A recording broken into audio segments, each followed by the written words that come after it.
Welcome back to Podzilla. Swords and sorcery and sandals and stuff. Episode 3 of the theme. I'm Jason Drake. I'm here with my brother Micah. Hey, I literally just pulled out the sword from the stone, so I'm blinged out and ready to record. Did you? Yeah. What's that sword's name? Not Excalibur, which I learned today. Is that true? I think it starts with a G. Because Excalibur was the sword in the lake with the lady of the lake. That's right. That's right. But Excalibur's not the sword in the stone. Yeah, I did a little research after this movie, being like, what happened to Excalibur? Thrown back into the lake, came from the lake, and to the lake it returned. I really need to get more into Arthurian literature. Does it have a name for this? Because I was wondering after our last recording about Greek mythology. Yeah. You got Greek mythology, you got Norse mythology, two pretty separate and distinct realms of mythology. And then Arthurian mythology. Arthurian, it's not mythology though, because King Arthur was a dude. No, he wasn't. Did King Arthur not exist? I don't think so. Let me do some bit of Can we research. please, figure this out before we get even deeper into the episode? Because I don't think he's real. I don't think Gawain is real. Garwin. That threw me for a loop because I've always been calling him Gawain. I always thought it was Gawain. Gawain. King Arthur was likely not a real historical There you go. person. Oof. Rather a mythical or composite figure. Arthurian mythology. I need to read more of it though, because I don't think I've actually read the proper King Arthur Knights of the Round Table stuff. I definitely have not read anything to do with Gawain. No, but there's a lot of cool ways to read them. This story of the Green Knight and Sir, I want to say Gawain, and I probably am going to say Gawain by the time this episode's up. Garwin, was famously written by an anonymous author. But you know who did a crazy, I think it was translation and retelling of the story? Mr. Tolkien himself. J.R. Tolkien, Yeah. eh? He was a J.R.R. professor of, I want to say literature, but he ended up doing a lot of these old Arthurian legends as proper scripts. Which is crazy. Maybe that's my next journey. Maybe he's King Arthur. Maybe that's my next journey though. Maybe I got to get into it. But yeah, thanks for listening, guys. For the last few weeks, we have been journeying through fantasy movies with monsters, and I really thought that we were going to be getting like dragons, wyverns, worms, big old serpents. There was a worm in this movie. Was there? There's no worms. There was a worm in the dirt, in the mud. Yeah, okay, I guess. But we have not got a single dragon. No, which is really sad. And we've just... This was the place for it. I know, and we just got our final results for the poll for what we're going to be covering next episode. Our patrons all voted on it, and we're going to be watching Zardoz, which is a Sean Connery, futuristic sword and sorcery movie. Micah, the monster is a giant floating head. Not a dragon. So we're going full. Guys, we had a sorcery. chance to go Bring a dragon in here, and we failed. I have no clue what Zardoz is about, and after seeing Sean Connery's fit, I'm truly scared. Would you say Borat-esque? Oh, very much so. Yeah. I haven't seen Borat, but this is more Borat than Borat. But I guess Borat was a homage to Zardoz. Was it? I mean, Zardoz, 1972?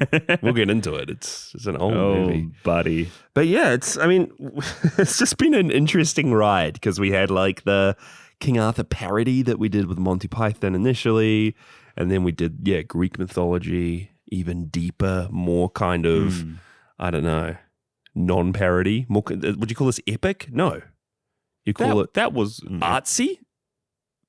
Artsy? You're saying the Green Knight is artsy? Yeah, it's an artsy take on I suppose Arthurian so. legend. I am glad that 2 out of the 4 picks had my boy King Arthur in it, though. Yeah.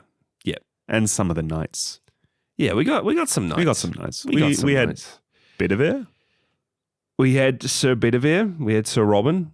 Classic, famous knight. Brave Sir Robin. Yeah. We've had a lot of knights. It's been a fun journey. But before we get into the Green Knight, Micah, what's going on? What's going on? What's happening? Elaborate.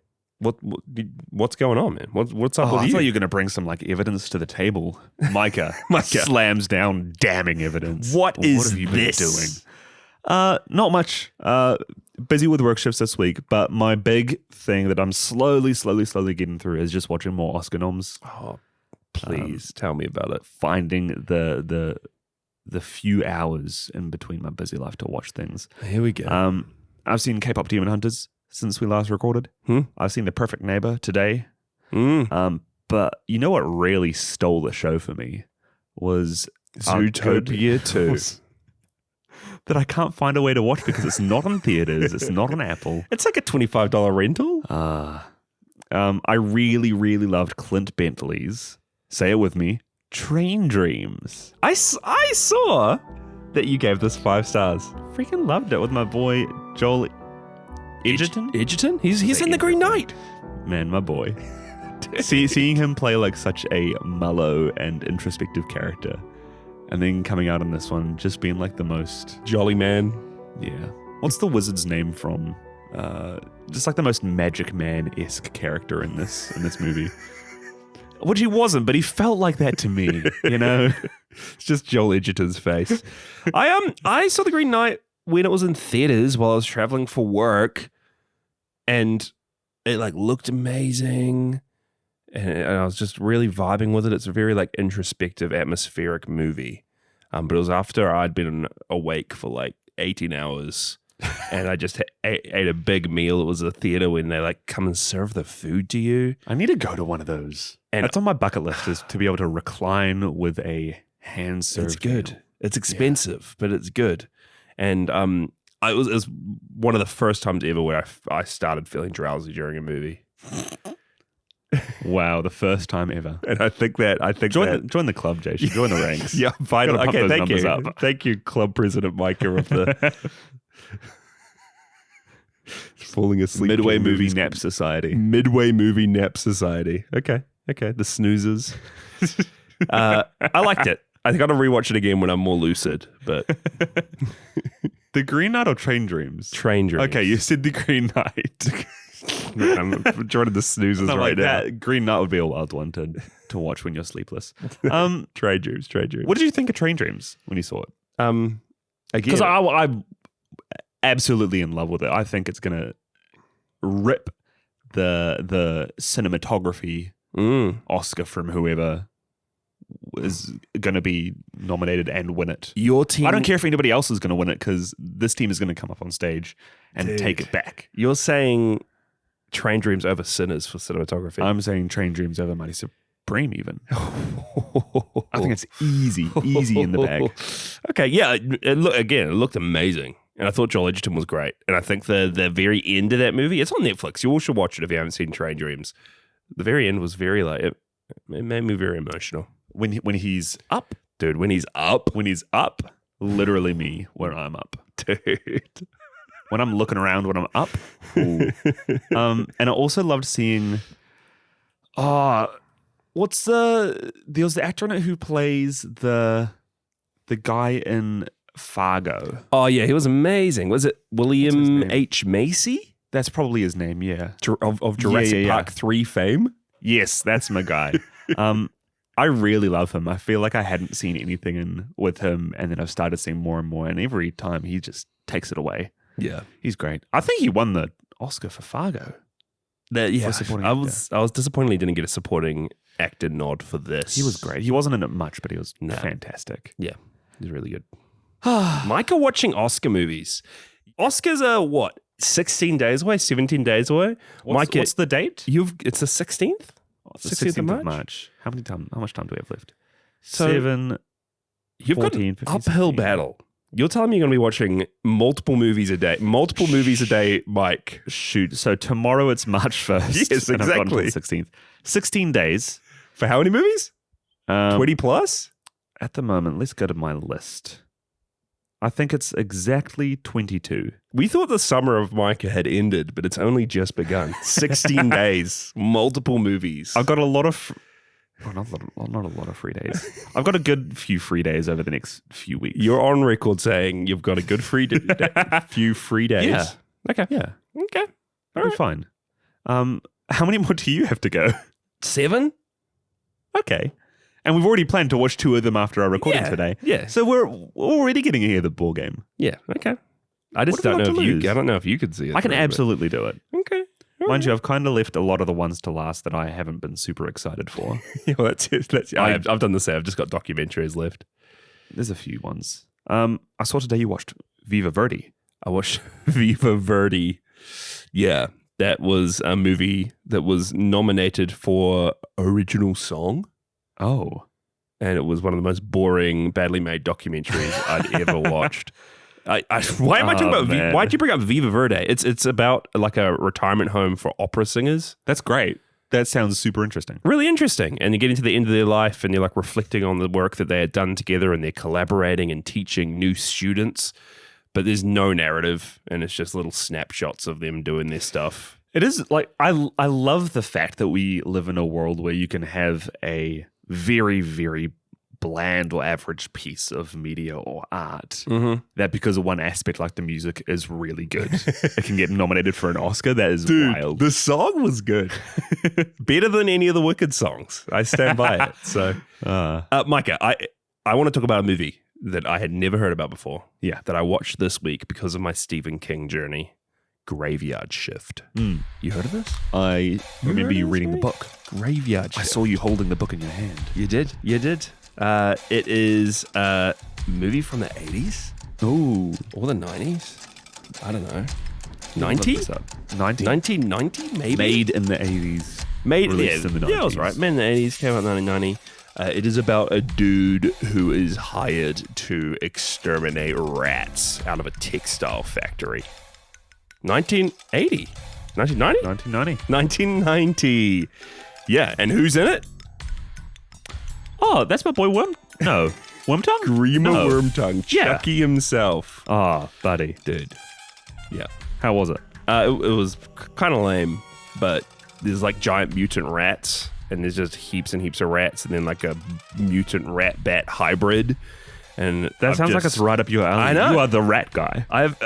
I'm the rat boy, and I've hidden it away for a future Podzilla episode. If we ever do Year of the Rat. When is Year of the Rat? Not just theme several months of the rat. Mikey, can you Google when is the next Year of the Rat? Because we are in the Chinese Year of the Fire Horse right now. Is it Fire Horse? Well, yeah, it's the Year of the Fire Horse. But when is the next Year of the Rat? Feb 2032. Okay. Let's just mark that in our calendars right now. Podzilla Year of the Rat 2032. The funny thing is there would be enough rat movies to do a full year on. Sorry, Godzilla. We're all about rats now. I love Brad. Dude. I need to watch more with Brad because he was Brad Dourif. You know my favorite role of Brad? Body double. No, my actual favorite role is he plays the villain in Myst 3 Exile. Oh, that's right. He is what do you call this? Is your like videoed in? This is your Discord like bio justice for someone. Justice for Savidro. Yeah, is that his name? Is this from Myst? Yeah, it is. There you go. Look at that. He plays just this real psychotic loner with some of the most glorious robes you've ever seen. But the feeling of opening up my Myst game and going to the third game, which no one's really ever heard of, and seeing my boy Brad gave me so much life. He's in everything as well. He's in the Exorcist franchise. He's in Graveyard Shift, which is Stephen King. He's in Chucky. His daughter's in The Pit, which, guys, if you haven't seen The Pit, go watch The Pit. The true monster is the American healthcare system. Maybe I should watch The Pit. Maybe I should watch The Pit. Maybe that can be our next theme. Year of the Pit. Do people hate Noah? People love Wiley's Noah Wiley. character? People love Noah Wiley's character. I was seeing like tier lists shared online that was everyone in S except for him when he's in like his own bracket down the bottom. Yeah, that's because he's so good. But why was he at the bottom? Because that's what people do on tier lists, is you have a tier reserved for just the one person because nothing can beat At the them. bottom? Under S? Yeah. Okay. Under S. Yeah, it's just under everything else. Yeah. It's not even worth ranking them because they're going to eclipse everybody else entirely. Right. Tier list would look bad if you had S tier and then above it just one person. Okay. I need to study up on my tier listing. Micah, Monarch, Legacy of Monsters, Season 2 started yesterday. Is it weekly releases? Weekly releases, first episode's out. I have not watched it yet. Neither have I. But is this? I mean, we won't give away our plans for what's next after Swords and Sorcery and Sandals and stuff. But can we announce we're going to be covering Monarch? We are going to be covering Monarch. Hot it's true, scoop. guys. Yeah. It's true. So watch along. I think we're planning on splitting it into 2 episodes potentially. Yeah. Maybe do the first half of the season and the second half, but keep it on the down low, just between us and you. But get watching Monarch Legacy of Monsters. It's on Apple TV Plus, and we're going to be getting to it really soon. That'd be cool. If we start watching it now instead of trying to cram it into exactly. What was it last time? Like a couple of days? Yeah, the classic Podzilla binge. The classic Podzilla binge. It might get me back into chatting on the Discord if we're talking about Monarch every week. Mike, you've been missing out on the Discord. If you're listening to this podcast and you're not in our Discords, links in the show notes. We were talking about the pit today. Were you? Yeah. Oh, what were you saying? We're talking about one of our great members of the community, JB Mason. Was he in the pit? He's not in the pit. Oh, but he is currently nearly achieved greatness. You'll hear the name JB Mason one day, listener, because he's going to be a big time actor. But he is currently working as a stand-in or an actor that goes to like medical schools to be the patient while students are doing tests or like practicing things. Dude, I've worked with people like this. Yeah, I did a bachelor certificate diploma. I got something of child health. I think it was a cert. And for one of my exams, you have to fully go in and assess an actor. Yeah, acting as a patient. Super fun. That sounds crazy. I worked with a kid who was super talented. If JB's doing that, he might be the thing to save the American healthcare system. There we go. Big, was he in Marty Supreme? He was. Man, crazy. No, he was in. Maybe he was in Marty Supreme. Yeah, I think it was Marty Supreme he was in. And the Complete Unknown. Man, JB. Guys, we knew him before he got big, before he was large. Jump in the Discord just to meet JB. But yeah, jump in. We've been having heaps of fun in there. We had a watch party for The Green Knight today, which was really fun. We also revealed in our Discord and on our socials this week the new artwork for the Podzilla Wrap-Up podcast. Yeah, this is crazy. Done by Cassie Sleed, who does all our seasonal podcast art. And it looks incredible. It's Rich and Nick, who host the Wrap-Up show, in a building over from the building that we are recording Podzilla in. And out our window, season 1. It's our season 1 art where we're recording, and outside our window is Godzilla. And then theirs is them recording, and outside their window is us recording, and outside our window is Godzilla. It's really good. I love the expectation now that if they ever do a season 2 or a season 3, they have to continue onwards. Can't wait till they get to our Jurassic. Is it this current season that's the Jurassic? Yeah. The Jurassic Park art. Yeah, the Jurassic Park art right now. Where they get, we have to make our next season art just absolutely bonkers that there's no way you can have anybody like in front of it. Well, in Jurassic Park, in that scene or near that scene, right, that the lawyer's getting like ripped apart on the toilet. Yeah. So it could be like in the in the restroom. Or maybe the roof getting ripped off. You have another Jeep, and instead of Ian and I was going to say Ian and Malcolm, Ian and Grant.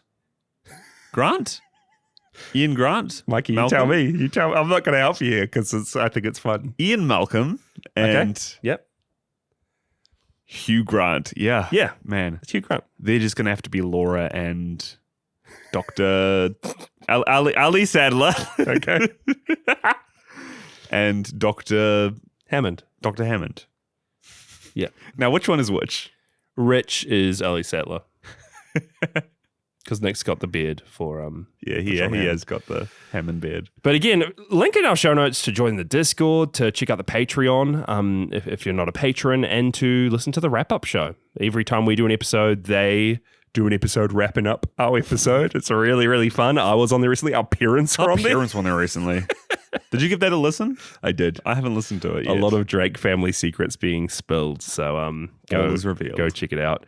And yeah, big shout out to our patrons: Connor, Frogurt, Nerkles, Michael, Rich, Jacob, Shaun, Ron, Matt, JBSpino, Emma, JB Mason, and Sci-Fi Critic from our Odo Island tier. So thank you guys so much for supporting us. A lot of good people there. J-Shirt, have you got a little synopsis for my boy Garwin in The Green Knight? Garwin? That's what King Arthur calls him. I don't think it's Gar. It's like Gar. No, it is Gawain. Gawain. Every time King Arthur's on screen. Aye, Garwin. Aye, there, Garwain. It's my nephew, Sir Garwin. Garwin. Dude, there's some great accent work in this. Before I get into synopsis, Barry Keoghan shows up, Micah. It was Galactus all over again. My favorite Barry Keoghan line of this where he's... Barry. Sorry, I was talking about Ralph. Oh, yeah. Ralph Ineson. Dude, we're going to get into Ralph. But Barry Keoghan, who is the Eternals all over again. Druig, right? Druig from the Eternals? Yeah. He plays a muddy little thief in this. Muddy little thief. My nickname in high school. And he gets a coin from Garwin. And he has a line when he's saying, "You're Keoghan? Twint enough. Twint enough. Twint enough. Twint enough. Twint enough. Twint enough. Twint enough for me, Sir Garwin. What did it were twint enough? What did it twint enough? It's so good. It's so good. Anyway, the Green Knight.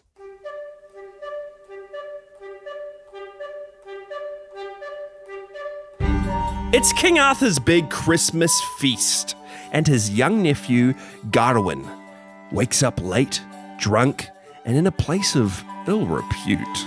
He heads to the castle and finds the feasting hall full of heroes, legions, knights who have done great deeds and journeyed on great quests. But what has he done? Nothing. The gathering gets underway, but it is quickly interrupted by a huge green knight with a huge green axe who puts forth a challenge. A merry little Christmas game, if you would. A knight of honor must step forth and strike him with his axe. And then in a year's time, the green knight may return the same blow. Garwin jumps at the chance and decapitates the knight before the knight rises back to his feet and puts his head back in place. 1 year hence, Garwin sets out to reunite with the Green Knight at the Green Chapel to let him return the blow. But he struggles with fear and self-doubt and also the pressure to be honorable and true to his word. On the way to the chapel, he meets highwaymen, phantoms, foxes, lords, ladies, giant naked people who shriek and scream. But finally, he gets to his destination. And as the Green Knight's axe swings towards his neck, he must make a decision. Goodness or greatness? Fear or courage? A life of failure or a few fleeting moments of legend? To keep his head on his shoulders or to have it lopped off by the Green Knight? Now, right off the top there, Jasha, he has to choose between goodness or greatness. Yeah. Picture this. You are knelt down on the leafy, greenish ground in all the Green Chapel foliage. with the foliage. Or foliage. And all the foliage. There's a lot of tinfoil around the place for some reason. What do you mean? He's got his knees in the foliage. It doesn't take a nuclear scientist to say foliage, Micah. The Green Knight is prepped and ready to lop your head off with an axe. What is the good option?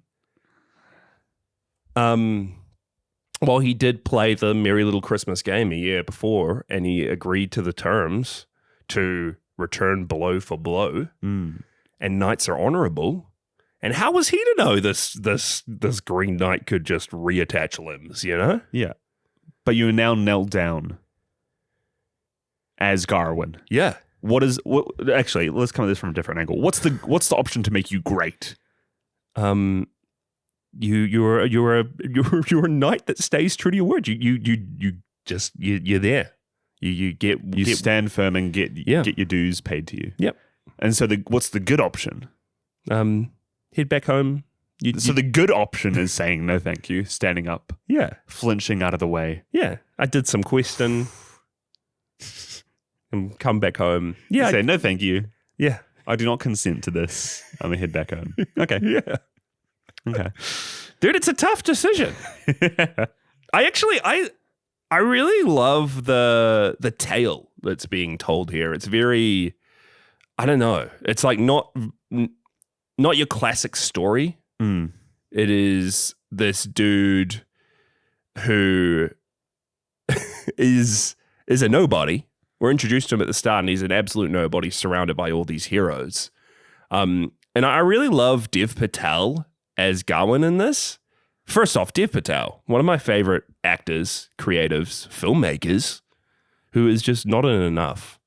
What do we see him in recently? He was in Monkey Man. Monkey Man. He should be a movie star. Like, he should be a household name. He should have a franchise. He is a household name. He should be James Bond. Oh. You know? Ooh. This guy's got it. He's so good in this. And I love how he portrays Gawain, who is this young man who is just desperate for a chance to show himself, to get out of the situation that he's in. And I love how he just leaps over that table to challenge the Green Knight without thinking about the consequences. And how this whole journey begins with, because it's an interesting little challenge. Strike me anywhere you please, and then I'll strike you back in the same place in a year. And Gawain just thought, hey, I could kill this guy. Let's just, he's got his head down. He's got his axe. I'm going to prove my worth. I need a story to tell him. What better story than to slay this knight as he stands? Yep. And then he didn't know that the Green Knight was going to survive. And then he's given this real ultimatum that in a year's time, he's going to have his head chopped off. He's going to die in a year. He was surrounded by King Arthur and the Knights of the Round Table when he agreed to doing this. And it's him going on this journey where he ultimately knows that the end of the journey is death, but still like persevering to go through it. And I just love all the like little mini quests and characters we meet on the way. It's just an interesting story though, because it isn't very epic. But that's kind of the point of it. Yeah. There aren't real intense. There's not like swords clashing against swords. There aren't very many mythical monsters. It is just like very slow human emotions of this guy going to his death. I really love this type of story, and it reminds me a lot of the sci-fi series, The Three-Body Problem, in the sense that a lot of the crux of that story is based around, hey, an initial event has happened, but you aren't going to see the ramifications of it in a long time. And in this movie, the fact that Gawain has to literally just sit and stay in his town for a year and just kind of wait for the inevitable to come. And I love that the story doesn't really pick back up until the month of December. Yeah. Showing us that for the better part of a year, 11 months or so, he's just shoved all sense of like responsibility aside. Like, he's very intentionally chosen to look and turn away from his duty for his honor, and, you know, just drink himself into the floor to whenever people come up to him and, you know, regale him with his title of Sir Gawain, who killed and offed the Green Knight. Everybody speaks of him with such an honor already. He's got puppet shows. He's got puppet shows being made about him. And to a lot of people, he already is a great knightly figure. And in the original text, he is he is a knight to begin with as he sets out on this journey. But I really love the choice that he isn't a knight in this movie. It's really just by namesake because of who he's affiliated with, because of the company that's around him. And so anytime anybody mentions the name, oh, look at Sir Gawain, it's kind of just like a thorn in his side that's like slowly cutting into him. Yeah. And reminding him that he's not really an honorable knight. He hasn't done anything of repute so far in his life. And as the movie goes on, it's just really interesting to hear an Arthurian tale about a dude who almost every single step of the way makes the cowardly option or chooses the cowardly choice. Yeah. Yeah. And I love how the movie, how it's segmented up as well, because we don't get the Green Knight as a title at the start. We get, is it Sir Gawain and then like every little section or quest is a different Sir Gawain and the Christmas battle, Sir Gawain and Christmas the headless lady, Sir Gawain and the little fox, Sir Gawain, and then we finally get the Green Knight at the end or whatever. Yeah, the shared winnings. There's a lot of cool ones there. But You're right. We just see this guy going through situation after situation, and some of them he's being a coward, some of them he's completely stuffing up. But there are a few where he does try and be great. Tries to be. And this whole movie just looks amazing. Like, visuals aside, because visually it is fantastic, and the colors and the lighting choices. I love the soundtrack. Every time that the music pops in, or every time, even from the very start, I think the music begins and then we get this great long shot of a building burning and then some farm animals, and then we start seeing this water dripping onto the ground and the drips matching the time of the music, and we get a really slow scene and the music's very slow and somber, and then it cuts to a more intense scene and the music picks up. Like, I just love how the music is completely intertwined and is one with the visuals and the story. I think this is my favorite soundtrack ever.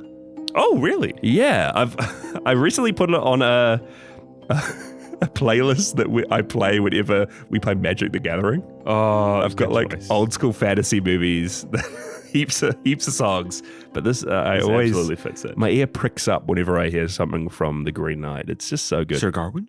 Is that you? Sir Gawain? Yeah.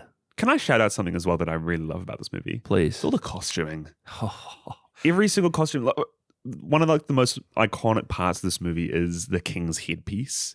Yeah. The crown that King Arthur wears right at the start of the movie, which I always thought when I saw the poster was like, I don't know, there's some game hero or like Street Fighter character who has weapons like this, just little rings that they throw around. Maybe it's Tron, just someone with like a little Tron ring stuck into their head. It wasn't until like a couple of weeks ago when I chose this as my pick that I realized it was a crown. Yeah. But that crown just instantly makes you look like the most glorious king ever. Well, part crown, part halo. It almost makes them look like a saint. Yeah. Like they are holy and they are like a mythical person that has achieved great things. And then all the other choices as well. The cloaks that the king and queen wear. I love the queen during the Christmas feast. Is it Guinevere? Not yeah. So, maybe I think it's. Ooh. I gotta stay away from that. Yeah. The queen has the queen and the king aren't given names other than the king and the queen. Yeah. She has this outfit with like heaps of little metal trinkets all over it. Yeah. It just looked really different. Like really a little cool. Girl Scout. Yeah. Yeah. All the patches. But I love just how much all the costuming is intertwined with all the characters in this movie. Those two and their royalty. But the one that's most left an impact on me was The green belt. Not just the green sash, which I love. I love the green sash. The sex sash, if you will. Oh, little sex sash. But the yellow cloak that Gawain wears the entire movie. That's such a great look, even from the outset, where like the place he begins in is very drab and brown, and instantly he like chucks on this very bright yellow cloak. Cool And look. I know that the costumer, the person who created it, it has a design on it, which is it's the thumbprint of the designer's wife, kind of patterned onto the cloak, which is just really fun. And there is some symbolism there that I don't know. I could read into it. I probably wouldn't get it all the way, but I think that yellow as a color is kind of reflected as almost a gold of sorts. When you have the Christmas scene, there's so much gold going around.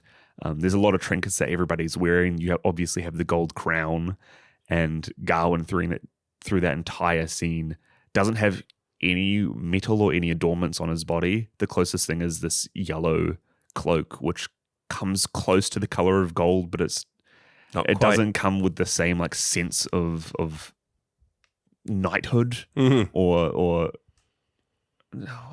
just honor, I guess, that comes with it. Yeah. It's almost like the entire movie he's wearing or trying to be almost as a costume of sorts, trying to be a knight, but not quite getting there. Yeah, and I believe David Lowery, who is the director and writer for this, like you said, the King and the Queen are not named other than King and the Queen, and we get characters from the original Green Knight text or poem that are kind of morphed and combined even at times. I think Gawain's mother is combined with Morgan Le Fay, I think is her name. the classic witch in Arthurian legend that is sometimes referred to as King Arthur's sister. And in this, we see his mother like doing an incantation or casting a spell to cause the Green Knight to arrive. So it's almost as if she has summoned this thing to give her son some purpose, or I guess a chance to prove his mettle. Which is interesting. Did you read much about the original text? I read just a little Wikipedia synopsis on it. It's almost the sort of thing where I wish I'd read it before going into this movie, because there's so much that very intentionally isn't shown. I think that in the original text, you have the Lord and the lady's house who he goes to later in the movie. The Lord, who's played by Joel Edgerton.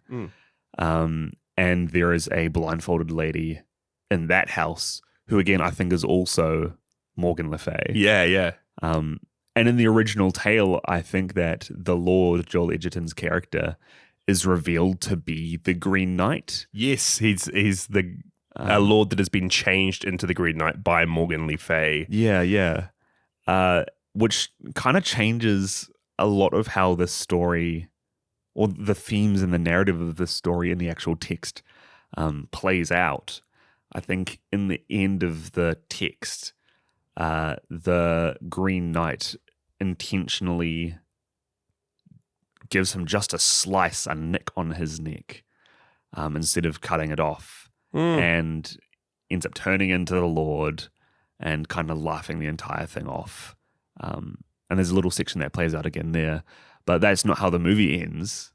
It's kind of left up to viewers' discretion. Yeah, we'll get it. Maybe we should go little quest to quest. Let's go quest to quest. What do you think I love how it ends. What do you think of Essel first, though? His love interest at the start, who played by, is it Alicia Vikander? Who has a dual role later on as one of the ladies. In very the quest. 2025. Very, doing a Sinners. Very Michael B. Jordan. Very doing a Frankenstein. Did you see that goth? social media post that someone did this week? About what? Someone did a video of every single dual role that came out of movies this year, and there were so many. Tagged this dual role because I've been keeping a track. Sinners, Frankenstein, Mickey 17, The Monkey, The Secret Agent, Predator Badlands. There's heaps. There's so many. It's the year for it. Yeah. I didn't have many thoughts about her. We're first introduced to her in a brothel that Sir Gawain wakes up in, which does a lot to set the tone of his character as being this knight who is kind of a bit more aloof, doesn't really care what other people think about him, but still has like a very fierce relationship with Essel. Yeah, but it's interesting because I think just before he leaves, she tells him that she loves him and he's not really able to give her much of a reply. So it's... Which I think is almost the first act of him kind of being a little bit of a coward. Or not being strong enough to actually make a set decision. Yeah.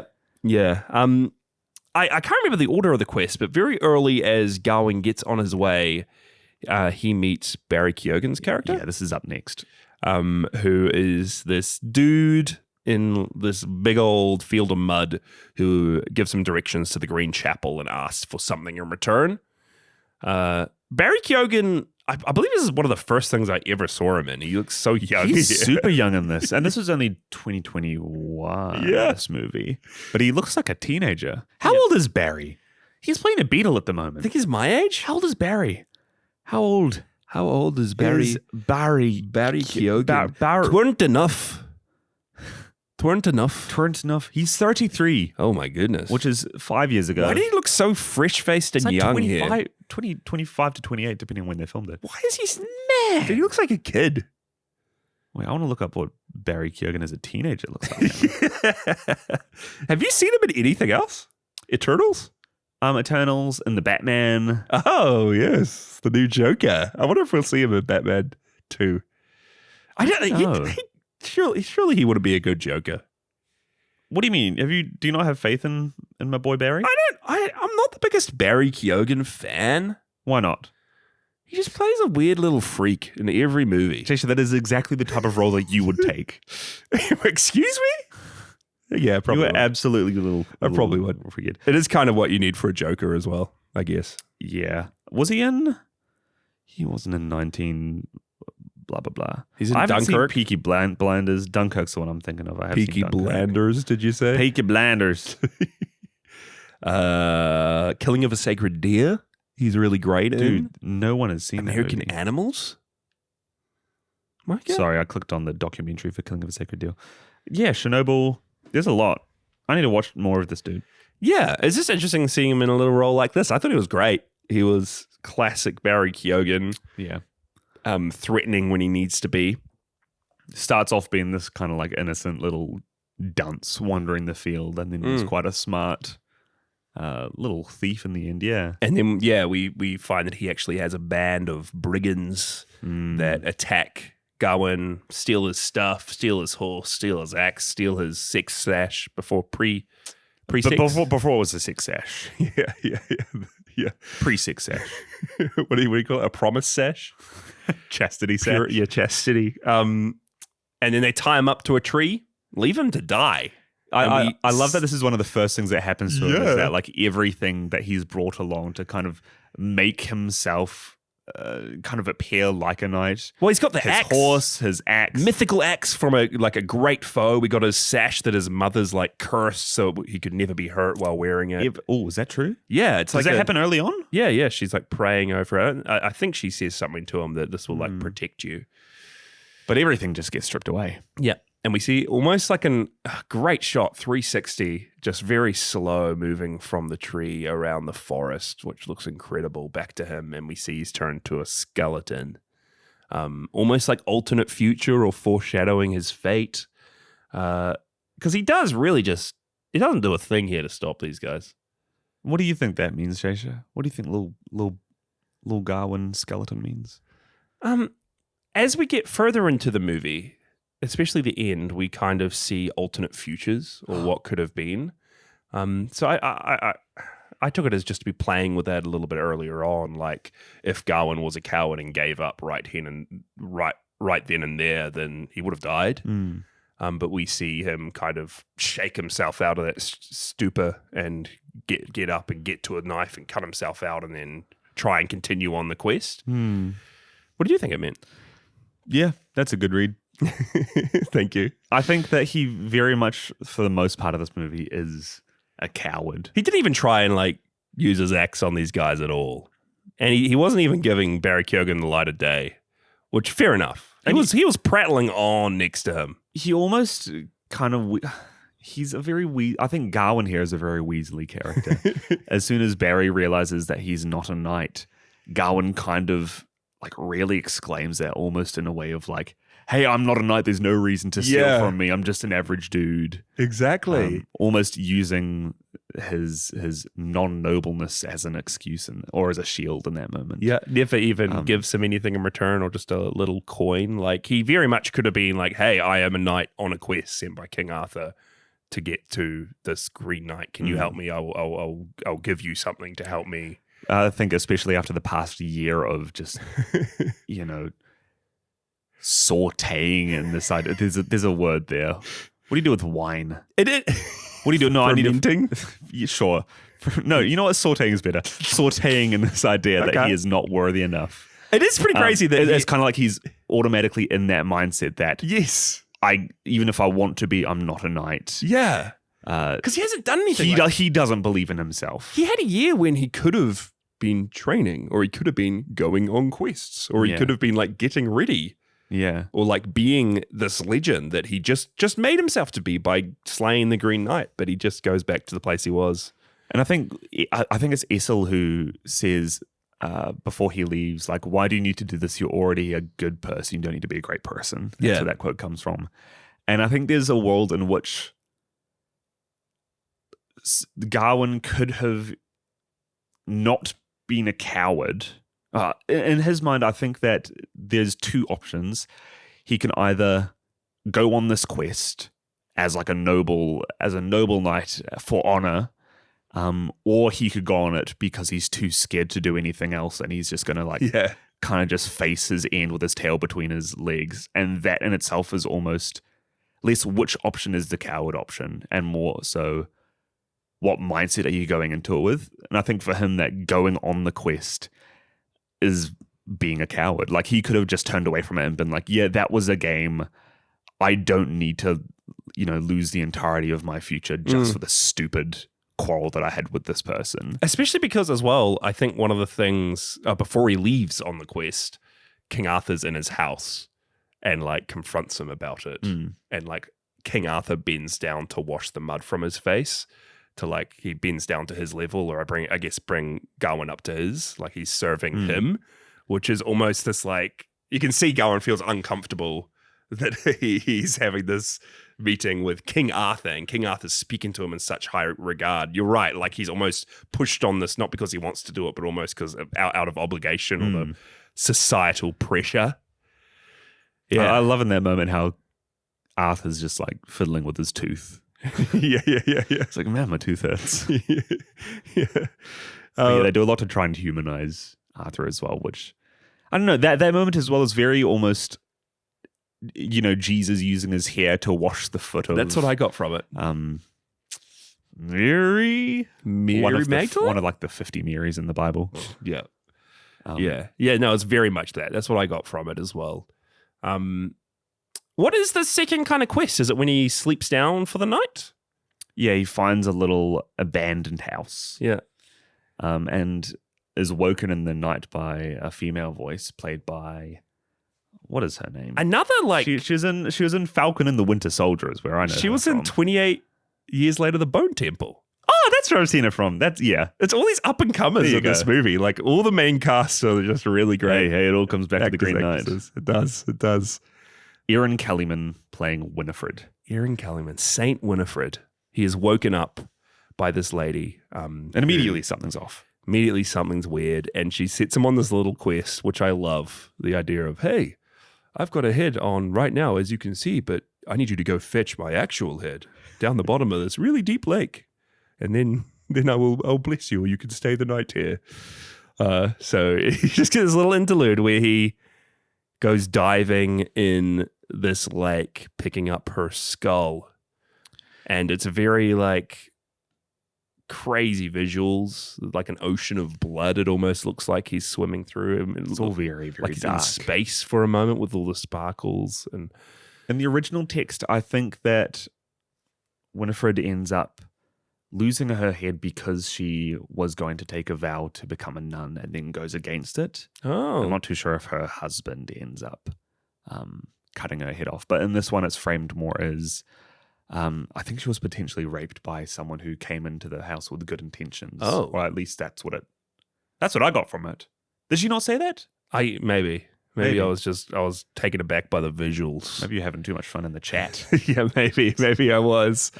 Yeah. I might be completely lying on that, but I think that one of the first interactions she has with Sir Gawain is he reaches out to try and touch her. That's right. And she's like vehemently against it. Which I think also is due in part to the fact that she is not real and is almost an illusion or a otherworldly figure at this point. She was giving Goldilocks a bit. Was she? Waking this dude up in her bed, getting him out to do a quest. Yeah. I just really liked. I thought it was really fun. Just him going on this. It felt like a Dungeons and Dragons or a little quest you would send people out on. Hey, go retrieve my head from this place. Then you come back and find out it was a ghost you were talking to the whole time, and you see a skeleton in the very bed. Skyrim. It is. That's what it is. It is 100% a Skyrim quest.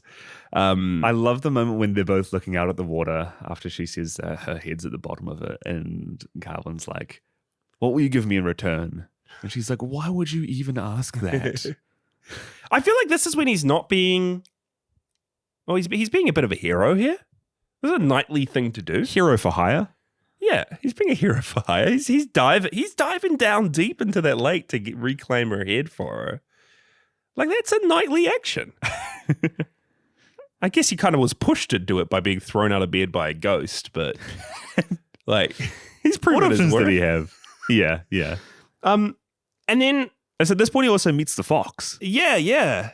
The fox, which is a recurring little companion throughout this movie, who leads him towards the Green Chapel, ends up sleeping next to him, providing him comfort, providing him, a companion on this journey. We also see that the kaiju of the film, Micah. Oh, here we go. The big old themselves. butt-naked bald people walking through the mountains. You know what? I like them. What did you take out of this whole like section where he's talking with the fox, eating mushrooms, seeing monsters? Eating mushrooms to me is he's just so down on his luck, and even then he's just being spat on by Mother Nature. The mushrooms looked good. The mushrooms look slimy. I'm a big old mushroom head, guys. Favorite food food over here? Favorite food? Mushrooms. That's not true. Yeah. No, that's Mushrooms. not. I've never known you to be a mushroom lad. Favorite meal for lunch? Mushrooms in a pan with some butter. That's lunch. That's it. Get some onions in there and I'm with you. And gnocchi mushrooms in a hot pot, Micah? Oh. I really love this section. To me, it was just a whole section of like, no one else that is living, at least, is seeing this portion of his journey. Yeah. And everything that's going on is just punching him down to the ground in a way that is really stripping him of any and all honor, to the point where if anybody saw him in any of these moments, like any notion of him being a knight would be spat on. The fact that he ends up being starving and finding mushrooms and eating them and then vomiting because they're kind of poisonous, that he's just walking along his way and then ends up tripping and like falling down a little rock slide. It's just kind of nightly quest. It's just kind of like solidifying that he isn't really worth being a knight or going on this quest. Like he is very much not the person for this task. Yeah. Yeah. I love it. And just that fantastical nature to it as well. Again, with the visuals and how David Lowery just brings this world to life. Haven't seen anything quite like it. I don't know what to make of those big people. Yeah, what do the giants mean to you? What did the fox calling out to them mean? Well, the fox kind of like, well, he asked them for help. He was like, hey, could you carry me to the Green Chapel, please? Hey, I'm tired. Give me a ride. Please give me a ride. And then it seemed like one of them was reaching their hand towards him. And then what did he do? He kind of flinched. Oh. But also the fox, in a cowardly way, would you say? But the fox also like barked at it, lunged for it. And then the fox started to shriek and they started to shriek in return. And then they all communed together and I don't know. All I'm saying is Gawain flinched. Would a knight have flinched? I don't think so. I think anyone would have flinched. I wouldn't have flinched. You wouldn't have flinched of a big bald lady reaching out to touch you? No. Reaching out to grab a hold of you? No. Okay. I would have stood my ground. Happens every other day. Bigger man than me. Every day you get a big Every other day. big Every other naked day. bald lady reaching out to you. Dude. Hospital's a wild place, man. Kind of like the final little that section we just talked about was like the interlude was what it was called in the movie, which was cool, like just in between journeys. But the final little bit is he comes across this lord's manor and meets this lord, Joel Edgerton, and his lady, who is Also played played by Alicia Vikander, but in a dual role. And Which I didn't realize until 5 minutes before we pressed record. Didn't for this you? episode. No. How did you not? I mean, she looks different as Ethel. She seems a bit more Proper? Prim and proper? bit more proper, bit darker. Yeah. Less fairer in skin. I think she has like a pixie cut when we first come across Essel, and so it's just a very, very different, feel to the character as well. Yeah. This section is interesting because they invite him in to get some like rest and to give him some good food, and he's early. It's not Christmas yet. The Green Knight's chapel, the Green Chapel's just a day away, so he has time to spend here and to recuperate and to heal up. And then he's kind of caught up in the games of this lord and lady. Joel Edgerton gives him like this little deal, which is anything I catch, I'll give to you, and anything I take, I'll give to you, and anything From you the take- forest. Yeah, anything I take, I'll give to you. Anything you take, you give back to me. And he's like, take what from your house here? And Joel Edgerton's like, this is a weird place within these walls. You never know what will crop up on you. Anything could happen in this house. And then very quickly, the lady's making overt Advances. advances towards Gawain. From the get-go, even. From the get-go. first moment, she's given him the eyes. Seems like the Lord's in on it, though. He's like, Joel Yeah, he Edgerton's very little much smirk. is. He's given them like the green flag, the go ahead. And I think it's a bit different in the poem. This is a part I was reading when the Lord, who was also the Green Knight in the original poem, and Gawain have this deal of what I take, I'll give to you, what you take, you give to me, that goes over a week or so. And Gawain keeps hooking up with his lady, and they meet, and he gives. I'll say as well, in the text, I think it was 3 kisses. Yeah, it was like 1 kiss first, and then 2 kisses, and then 3 kisses on different days. This is kind of brings it all down to the lady giving Gawain his green sash back. What else does she give Jasha? She gives a lot to Gawain down here, but she gives him a helping hand. She does give him a helping hand, gives him his sash back. So Gawain must give something to the Lord. So he gives. I was freaking out when they meet in the woods afterwards. What are they gonna do? But he just gives the Lord a kiss, or the Lord gives him rather. Yeah. Actually, the Lord's like, okay, let me take what you took. Gives him. I saw the fear in Dev Patel's eyes for a second. Joel Edgerton's face, his little smirk as he's kissing Gawain. Gawain's pulling away. I actually really do love that scene at the house, though. Yeah. In the sense that, like, throughout this entire movie, you get the feeling that he's trying his best, Gawain. And it's almost like he's just been dealt the wrong hand the entire way through. And right as he's still trying to preserve his honor, he ends up making this one bad decision along the way, which to a lot of people and to him could be seen as worth it, because he's told from the lady of the house that she's going to give him this sash, which is going to protect him if he wears it for however long he wears it. He won't die from physical, from supernatural, from magical means. But in that moment, it's almost an act of him, or as a knightly person would do, with their vows around chastity and whatnot. Dude, we saw that in Monty Python and the Holy Grail. With a woman in that. What was it called? The tower? Undercroft? I can't remember. Oh, whatever it's called. Some sort of name. Yeah. And then we see that Morgan Le Fay is there watching with her blindfolded eyes Which as well. might be his mum. Who knows, man? But there's a bunch of other cool stuff that happens in the house as well. There's a little scene in which the lady takes him to have his portrait done. Yeah. And instead of being painted onto a canvas like we have seen earlier in the movie, they do this weird, like, I think it's called a phototrope, but they almost lacquer some liquid onto this canvas and then use the light kind of reflected through a small hole to capture his face. And I really, really love how that painting looks. It's very photorealistic. There's a section in which she gives him a book. Yeah. Which is nice. Yeah, that was cool. I love that shot of him sleeping on that really, really over the top fancy bed.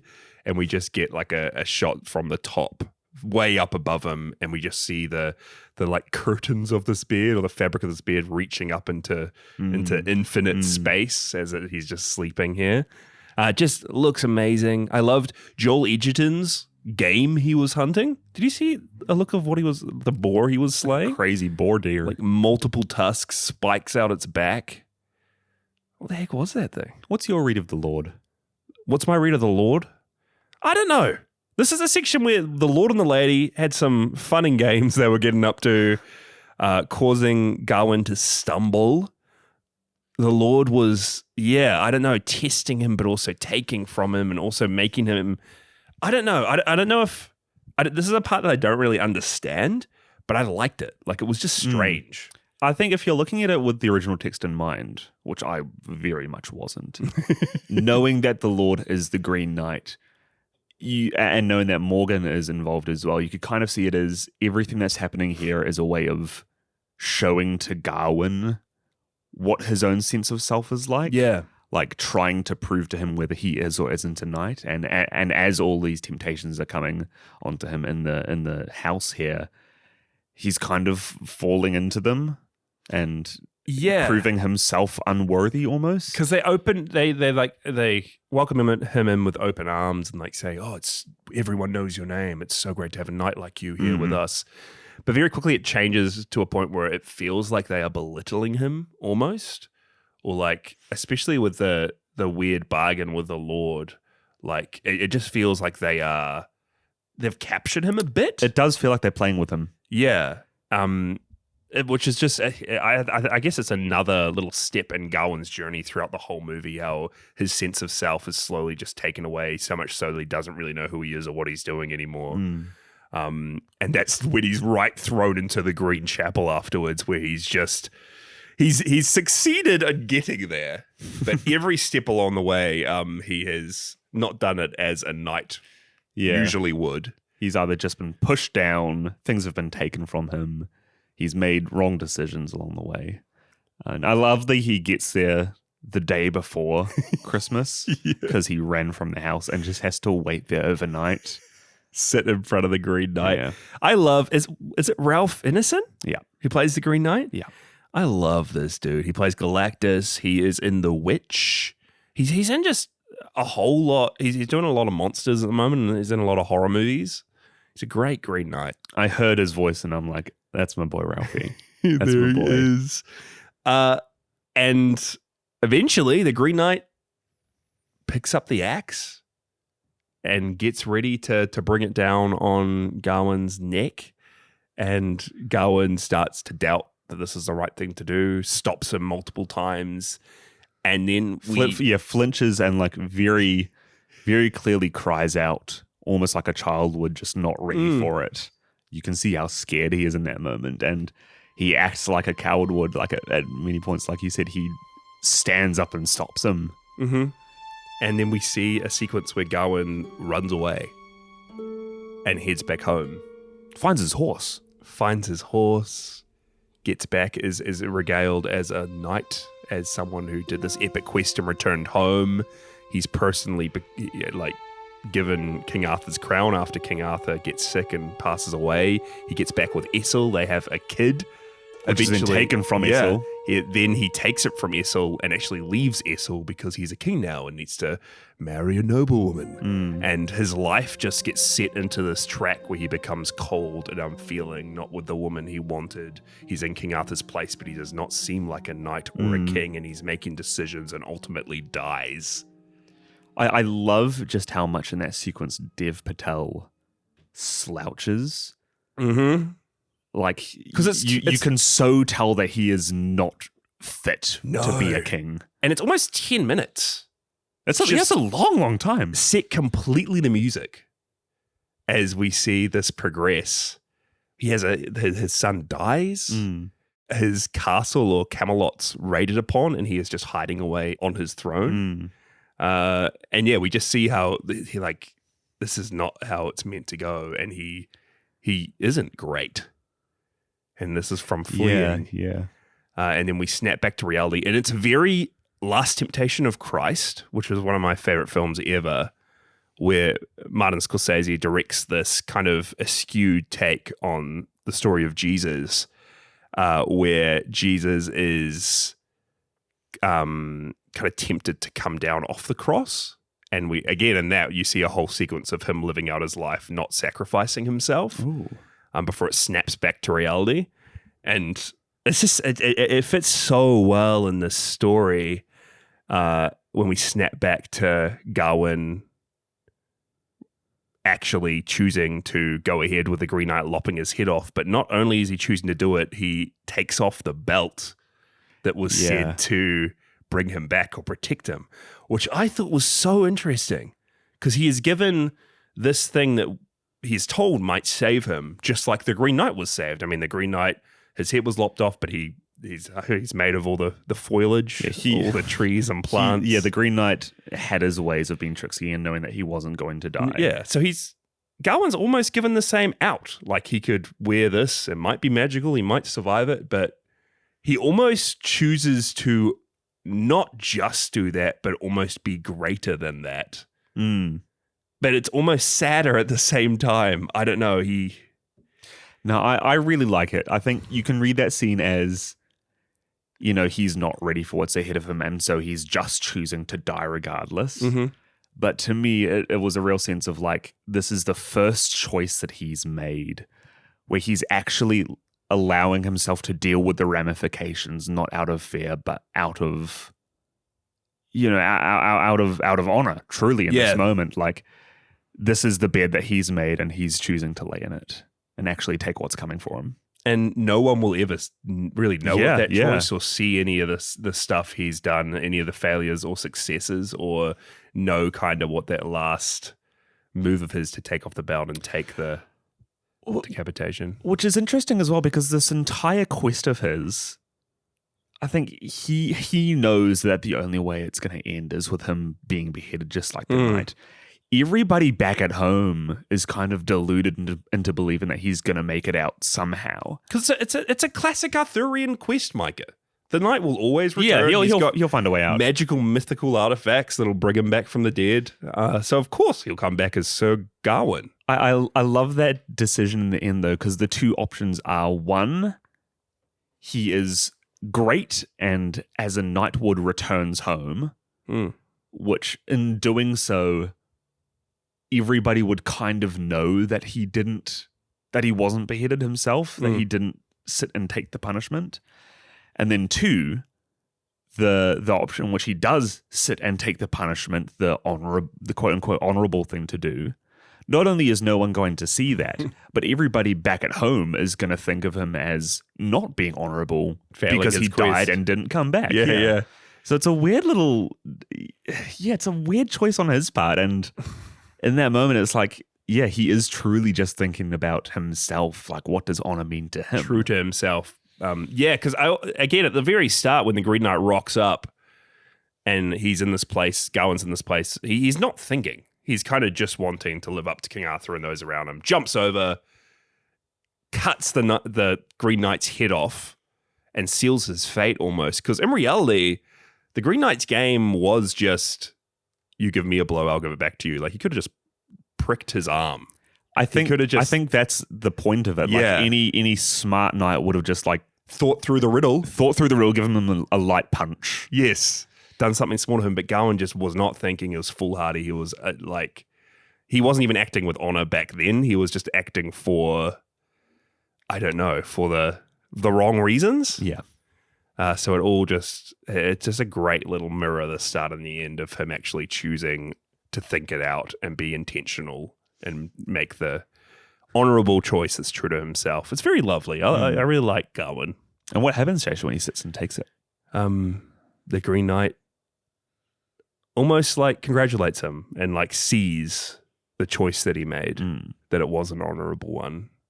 And then it's left kind of open. The Green Knight says, "Off with your head," but we don't see what happens. Is he actually going to lop off his head? Is he saying that the troubles, the toil, the tribulations that Gawain's been through, the inner turmoil in his head, the mental struggle he's gone with is enough to be off with his head? I don't know. It's like, can I read out my 2 bits of trivia here that I really, really love? Please. So first off, there are 5 traditional knightly virtues, Jasha. Okay. I think it's mentioned in the movie as he's about to set off to his quest. It might be his mother or the queen who's blessing him with the 5 virtues, saying, "Go off with these 5 things." Da, da, da, da, da. But the 5 virtues are friendship, generosity, chastity, courtesy, and piety. Throughout the movie, Gawain's tested a lot of times, and every time he fails at all 5. He's tested in all of those, eh? Friendship, he befriends the fox and ends up threatening it and shooing it and chasing it away when he warns him about danger with the best intentions. Yeah. Generosity, he gives a single coin to the scavenger and only after he explicitly begs for it. Chastity, he's seduced by the lady. Courtesy, he initially asks for a reward from the ghost of Saint Winifred for helping her. And piety, he doesn't want to attend the Christmas Mass at the beginning of the movie. So very clearly fails at being a knight in many, many ways on this quest. Yeah. And I love that last moment with the Green Knight. In the end, I think when you're looking at the text, and he is a sir throughout the entire thing, but fails at those different challenges, it takes on a little bit of a different meaning. But after he sits down and is ready to take the blow from the Green Knight in this movie, the Green Knight doesn't even nick his neck at all, and he almost sits down and runs his thumb across his neck. which I think you could take to mean that's the blow that the knight is returning, or just that he's going to kill him afterwards. But he explicitly addresses him as my brave knight, off with your head. Yeah. Which can also be taken as a double way of like, hey, I'm about to kill you now, off with your head. Or you are now a brave you are now a brave knight. Feel free to go off with your head. Hey, like still intact. Yeah, I love that. And I love how it subverts, like, he is given these rules to, like, this is who you should be. This is the knight. This is what you should aspire to be, Gawain. This is what you're questing for. But truly at the end of it, it's like, in spite of all those things, it's being true to yourself and true to your own kind of heart and morals. In ye old England as well, one of the things with knighthood is that, yes, you can be knighted by a king, but you can also, in some cases, be given the title of knight by other knights. And again, in that moment, the Green Knight is calling him a knight. And even though he's failed all throughout this journey, I think it's really cool that the Green Knight kind of acknowledges that in the end, he has done the knightly thing at least once in his life, and that's enough for him. Yeah.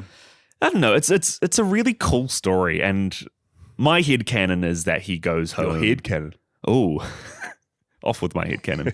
My headcanon is that he goes home and is able to, actually rest assured in his knighthood, and from there on make the correct choices. But also maybe stay true to himself, like stay with Essel. Yeah. Like, don't shun those things that traditionally you would shun. And again, just stay true to his own, his sense of honor. I mean, you guys have heard me talk about Dragonlance before, but it's my favorite thing that, like, Dragonlance deals with, a whole lot of medieval movies deal with, Lord of the Rings even deals with it, is like the sense of honor, and even above what other people think of you, or their grasp of you and how honorable you are, it's you staying true to your own sense of honor. I just love it. I love movies that play with this theme, especially in this era or setting. It's really just made me want to read the original poem. I want to track down Tolkien's little version of it there. In the original text as well, at the end there, the Green Knight, or the Lord in that case, also laughs at him and pronounces him the most blameless knight in all the land, which you don't see it in the movie, but I like that take on it as well, that I think Gawain here gets so stuck in his head that he is the worst out of every single knight there. And that little piece of dialogue, even though it's not in the movie, I just find it real meaningful, the fact that, hey, being a knight is to be human. It doesn't mean that you are any better than the rest of humanity, but you are trying your best. And I love stories like this. I think it's a very human thing to think you are a terrible person because you've made some bad decisions in life, but coming to that realization that, hey, to fail is to be human, and life in all trueness is just about trying to rise above it and just to try your best. Yeah, it's a very fitting theme for the story, which I really, really love. And not only that, but like that feeling of others around you doing better than you, or being seen as being better, or succeeding more, or having amazing lives, amazing careers, and like doing huge stuff with their lives. We've talked about it very, very early in the podcast, but we've both in a lot of different forms have struggled with very heavy imposter syndrome at points in our lives. And it's one of my favorite themes to be refuted in all of media. Yeah. And just in life, like, it's a really important thing, I think, to come to that understanding, however you may come to it, that we're all just humans trying to do our best, and we can point fingers at each other's and our own moral failures, but none of us are really better than each other, and we can all try our best and lift each other up in the process. Yeah. Good story. Really great story. And I'm amazed that, like, these stories have been with us for hundreds and hundreds of years, as far back in, like, Arthurian literature written by anonymous writers. Yeah. It's just cool to see, again, this being so modern and a fresh take on it, told in a different way. It's almost like parodying the original, like, knighthood tales. And now knowing that they that some of them end up dealing with themes like this that kind of refute a lot of people's, high thoughts and beliefs about the knights. How many other cool Arthurian stories are there? Who knows?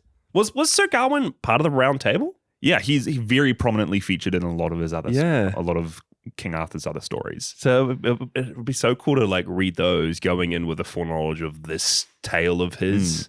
Because I feel like coming off the back of not Roger, Jason and the Roger and the Argonauts. Roger and the Argonauts. Yeah.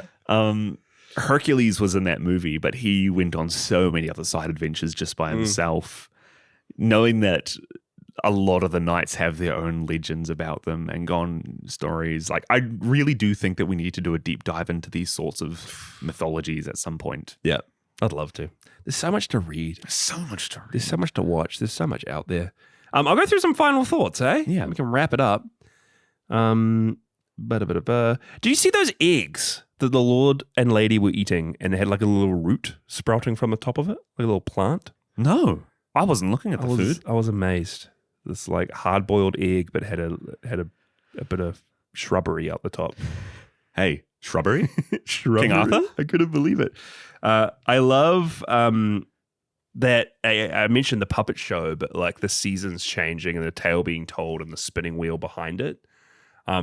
I just love that, almost symbolizing his journey that he's about to go on. There is a cool alt art poster that I've set as my poster on Letterboxd, but it's like one of those turned into Gawain's possible futures of him, the skull, him with his crown, him, and even just the very start of the movie, how we see him wearing a crown, but then getting set on fire.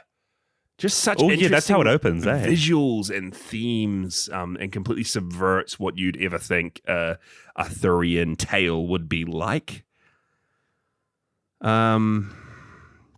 The line, Gawain has no tale to tell, but then yet.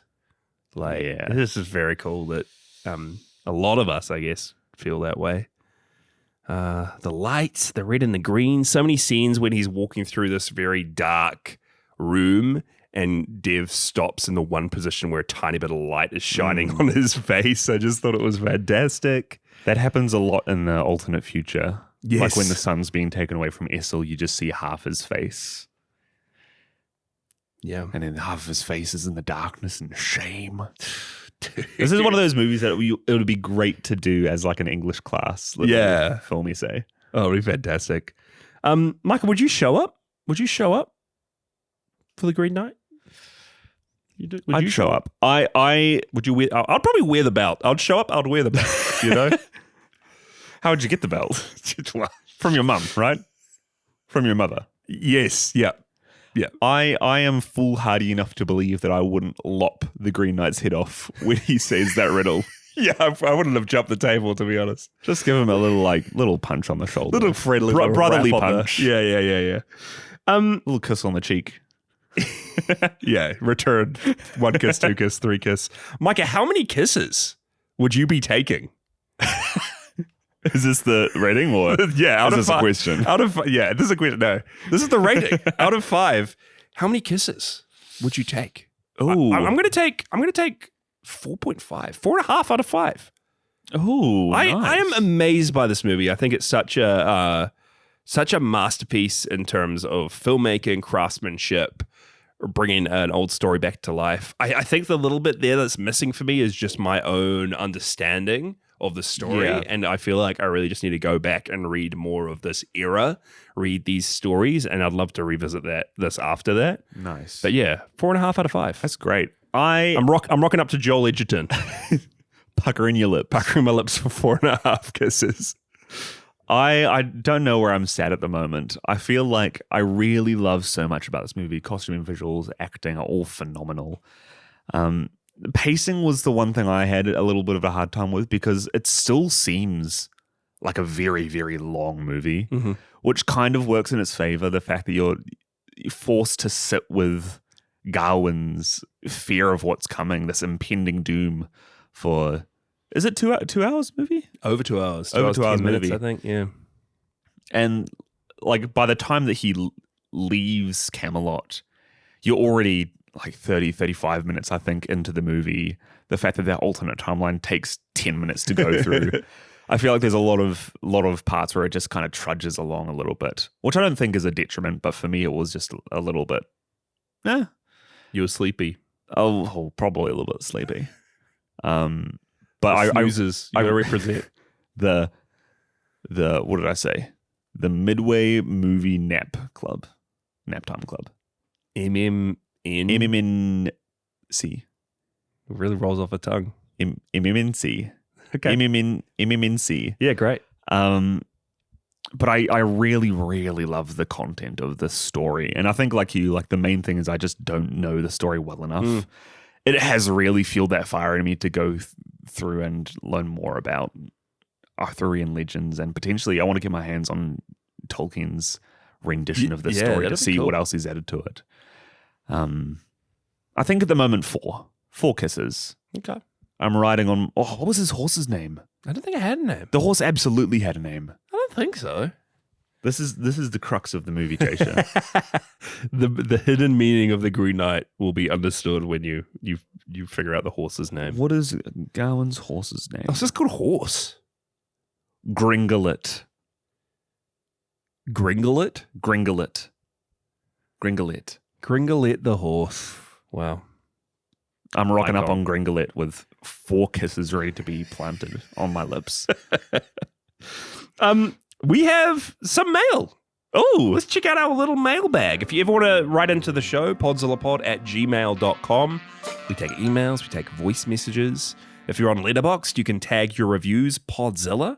We have 2 reviews tagged Podzilla. One by MCMC, and he says... MMNC? He's already halfway there to the club. Yeah, okay, he's halfway to the club. Seeing this again makes me realize how much work and time was put into each set, each costume, every little detail. The score is amazing, and the characters and trials that Dev Patel goes through grabs my attention every second. I love the ending. It's ambiguous, but still interesting, profound.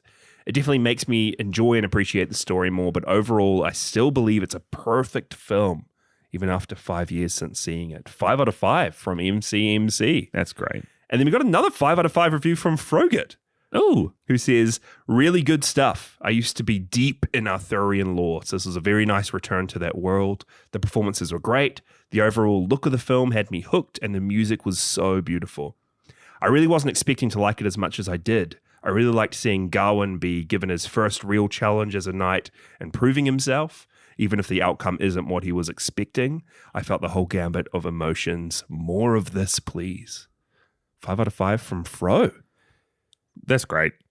P-fans loving it, Mike. P-fans love this movie. I am surprised that this wasn't nominated for any Academy Awards. I know!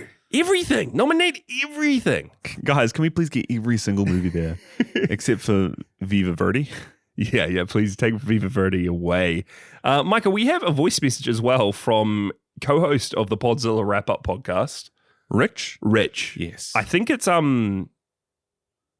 to you as well instead of to us. Okay, sure. So let's give a listen. Sure. Hello, Drake Brothers. This is Rich from the Wrap-Up podcast.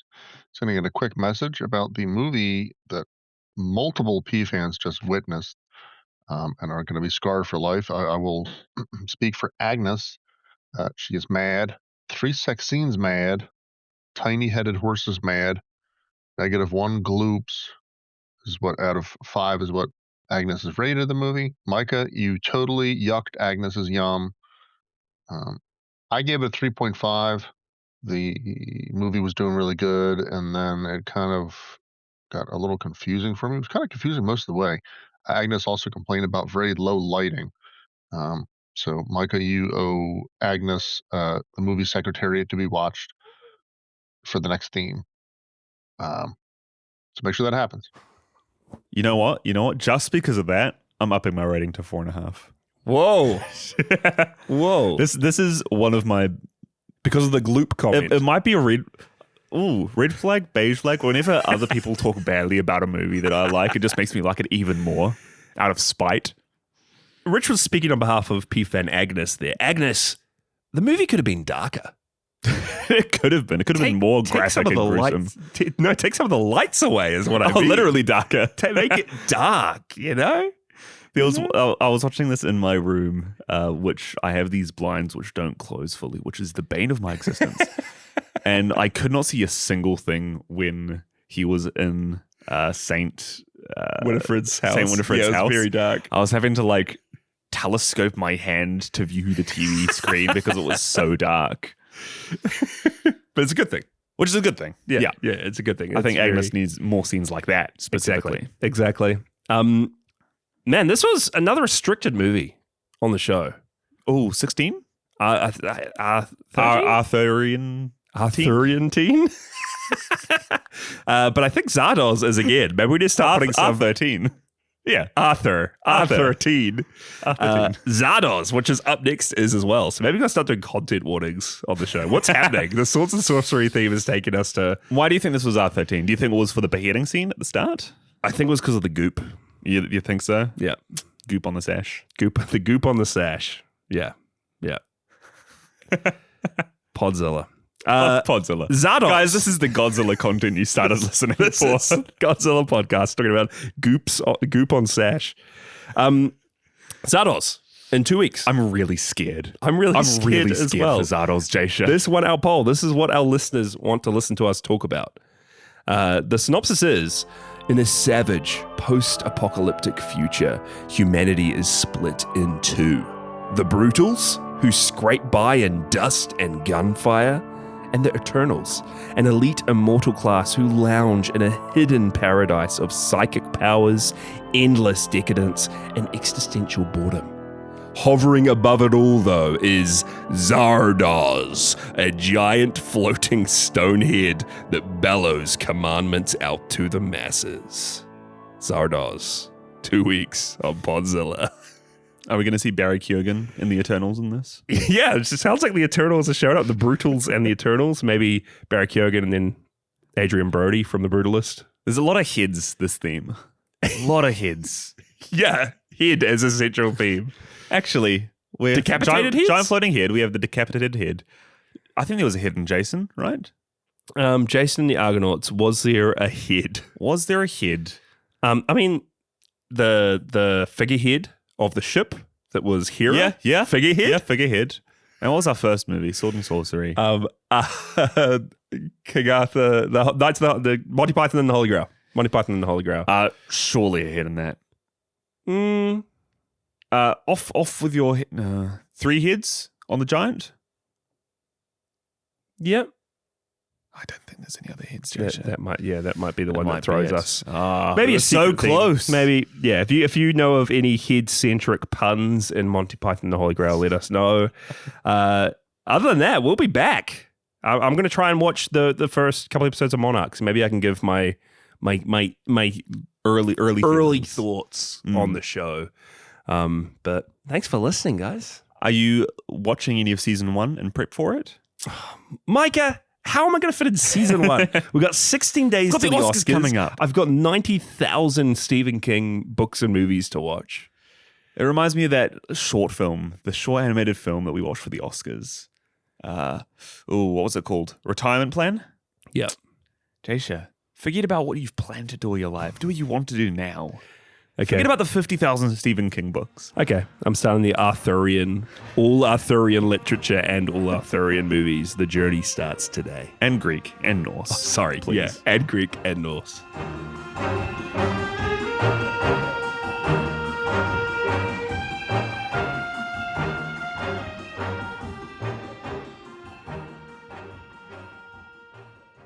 What if I asked to be a lady?